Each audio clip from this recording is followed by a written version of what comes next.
नमस्कार, आप देख रहे हैं ग्राउंड जीरो रिसर्च और मैं हूं आपके साथ प्रिंस रघुवंशी।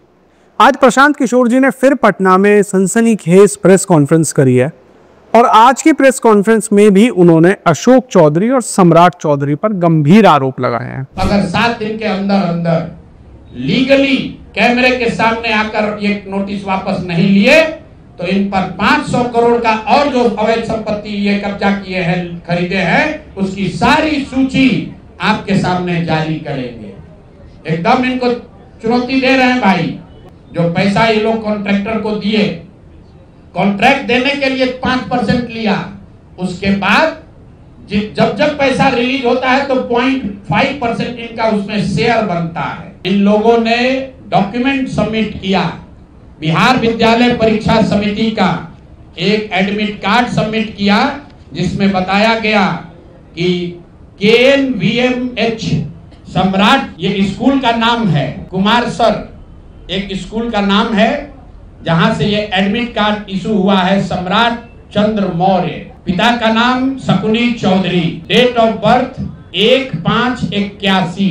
या तो इनको बर्खास्त करके गिरफ्तार करिए और नहीं तो देश में जितने लोग हत्या किए हैं उनको भी जेल से छोड़ दीजिए। ये हालात है, ये डॉक्यूमेंट है आपके सामने। ये सम्राट चौधरी का इलेक्शन एफिडेविट है जिसमें 2020 में उन्होंने अपने आप को 51 साल का बताया है।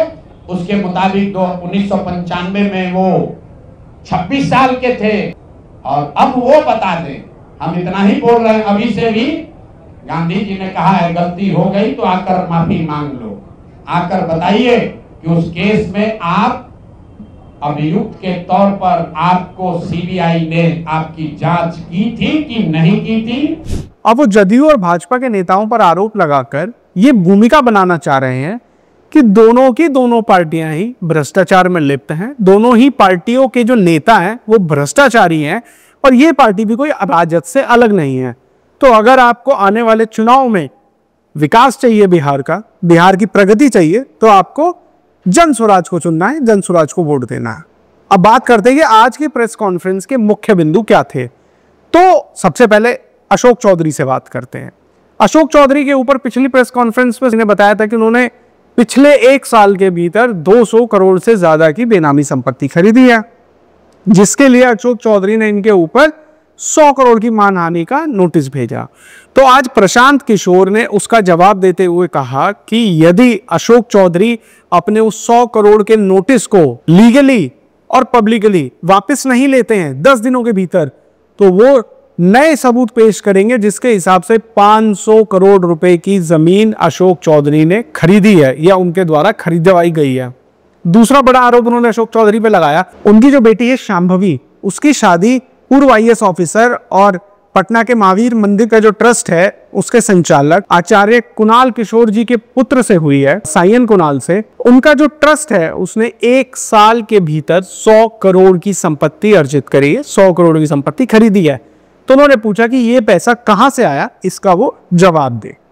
दूसरा उन्होंने बड़ा आरोप अशोक चौधरी पर यह लगाया कि उन्होंने अपने कार्यकाल के भीतर 20,000 करोड़ से ज्यादा के टेंडर करवाए हैं, प्रोजेक्ट दिए हैं, जिसके एवज में वो 5% की कमीशन लेते थे जिस भी कॉन्ट्रैक्टर या कंपनी को ये काम मिलता था, और उसी से इन्होंने सारा धन अर्जित करा है।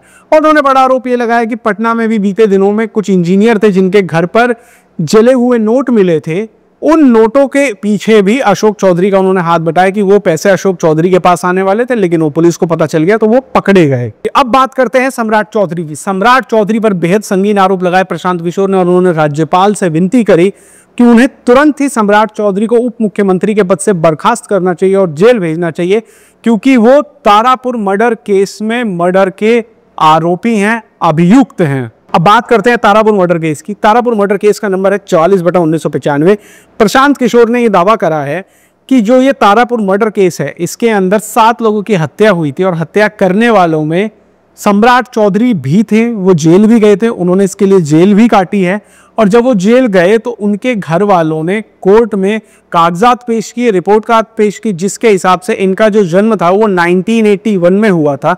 1995 है, 1995 में जब ये अपराध हुआ उस वक्त सम्राट चौधरी की जो उम्र थी वो 15 साल थी।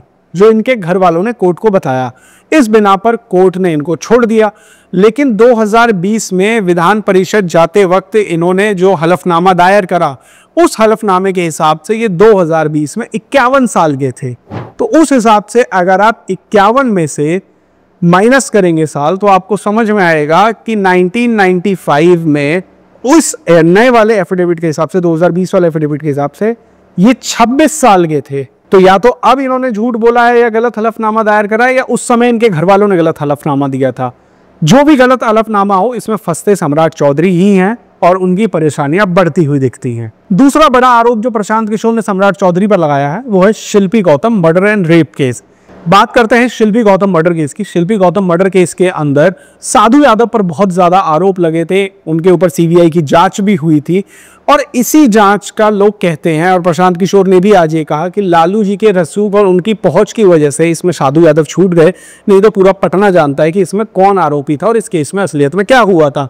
लेकिन उन्होंने आज प्रेस कॉन्फ्रेंस में यह कहा कि सम्राट चौधरी भी इस केस में बुलाए गए थे, जांच के दायरे में थे, उनकी भी जांच हुई थी और उनके भी सैंपल कलेक्ट करे गए थे, और अगर ऐसा नहीं है तो वो प्रेस कॉन्फ्रेंस करें और जवाब दें।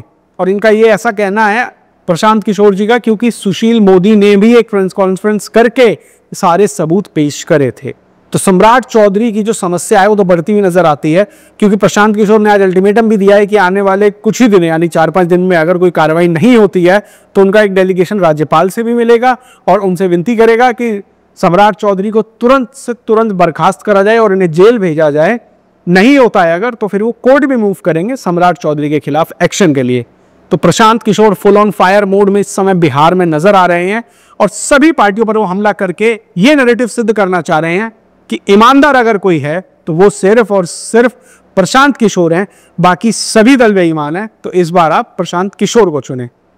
आज प्रेस कॉन्फ्रेंस में उन्होंने ये भी बताया कि उनके ऊपर जो आरोप लग रहे हैं कि उनके पास इतना पैसा कहां से आ रहा है, जो वो पूरे बिहार में यात्रा कर रहे हैं, फुल पावर कैंपेन चल रहा है, तो इसके लिए उन्होंने बताया कि पिछले 3 सालों में उन्होंने जितने भी लोगों को सलाहें दी हैं उसके उन्होंने पैसे लिए हैं और उसी पैसे से उन्होंने जन स्वराज पार्टी को डोनेशन दिया है और उसी डोनेशन से पूरा का पूरा उनका कैंपेन चल रहा है और आने वाले 10 सालों तक चलता रहेगा।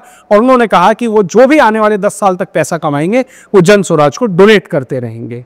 प्रशांत किशोर ने बताया कि पिछले 3 सालों में उनकी जो नेट इनकम रही है वो 241 करोड़ रुपए की रही है, जिसमें से उन्होंने 30 करोड़ का जीएसटी भरा है और 20 करोड़ रुपए इनकम टैक्स को दिए हैं। उसी में से इन्होंने 98 करोड़ रुपए जन स्वराज को डोनेट करे हैं। आज प्रशांत किशोर ने सफाई भी दी कि उनके पास पैसा कहां से आ रहा है और अशोक चौधरी और सम्राट चौधरी पर फिर से नए आरोप लगाए हैं। अब देखते हैं कि आगे जाकर प्रशांत किशोर अब किन पर नए आरोप लगाते हैं। मिलेंगे फिर नई वीडियो के साथ और हमें सब्सक्राइब करना मत भूलिएगा। धन्यवाद।